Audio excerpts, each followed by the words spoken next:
আমাদের নড়াইল জেলাতে জেলা consumer association of Bangladesh cab এই দিবস উপলক্ষে র্যালি এবং প্রতিবাদ সভার আয়োজন করেছে।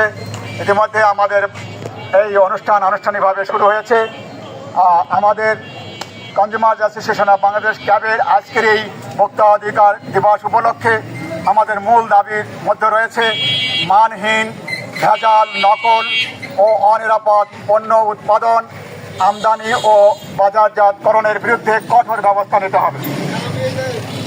দ্রব্যমূল্যের অযৌক্তিক বৃদ্ধি, মজুতদারি ও কৃত্রিম সংকট সৃষ্টির সঙ্গে জড়িত অসাধু ব্যবসায়ীদের বিরুদ্ধে কঠোর আইনগত ব্যবস্থা গ্রহণ করতে হবে। পণ্যের সঠিক মূল্য, উৎপাদন ও মেয়াদ সংক্রান্ত তথ্য স্পষ্টভাবে প্রদর্শন করতে হবে। পণ্যের লেবেলিং, প্যাকেজিংয়ে বিভ্রান্তিকর তথ্য, ভুয়া বিজ্ঞাপন ও প্রতারণামূলক প্রচারণা বন্ধে কঠোর নজরদারি করতে হবে। জাতীয় ভোক্তা অধিকার সংরক্ষণ অধিদপ্তরের বাজার তদারকি ও বিএসটিআইয়ের ভ্রাম্যমাণ আদালতের কার্যক্রম আরও শক্তিশালী ও সম্প্রসারিত করতে হবে। ভোক্তা অধিকার সংরক্ষণ আইন 2009 আইন অধিকতর কার্যকর ও যুব উপযোগী করার জন্য দ্রুত সংশোধন করতে হবে।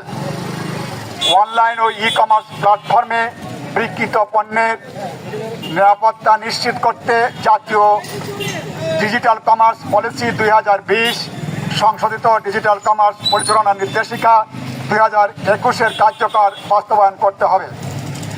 পরিশেষে আমরা বলতে চাই, একটি ন্যায়ভিত্তিক ভোক্তাবান্ধব বাজার ব্যবস্থা প্রতিষ্ঠা করতে হলে সরকার, ব্যবসায়ী, ভোক্তা সংগঠন এবং সাধারণ জনগণকে সম্মিলিতভাবে কাজ করতে হবে।